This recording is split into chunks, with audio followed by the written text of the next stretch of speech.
ప్రభుత్వ పాఠశాలల్లో చదువుకునే విద్యార్థులకు ఉచితంగా సైకిళ్లను పంపిణీ చేయాలనే ఆలోచనకు కారణం ప్రజా సంగ్రామ యాత్రేనని కేంద్ర హోంశాఖ సహాయ మంత్రి బండి సంజయ్ కుమార్ తెలిపారు.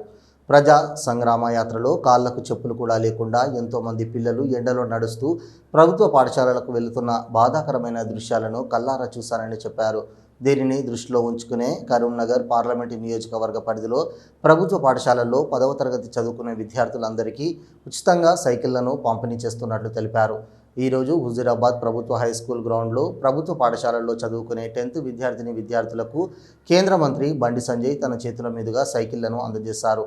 ఈ సందర్భంగా విద్యార్థులతో కలిసి నిర్వహించిన సైకిల్ ర్యాలీలో బండి సంజయ్ పాల్గొని కాసేపు సైకిల్ తొక్కారు. ఈ సందర్భంగా ఈ కార్యక్రమానికి బండి సంజయ్తో పాటు జిల్లా అదనపు కలెక్టర్తో పాటు విద్యాశాఖ అధికారులు, బీజేపీ జిల్లా అధ్యక్షులు గంగాడి కృష్ణారెడ్డి తదితరులు హాజరయ్యారు. ఈ సందర్భంగా బండి సంజయ్ మాట్లాడుతున్నంతసేపు సైకిళ్లు అందుకున్న బాలబాలికల ఆనందానికి అవధులు లేవు. విజిల్స్, చప్పట్లు కొడుతూ నినాదాలు చేస్తూ తమ సంతోషాన్ని వ్యక్తం చేశారు.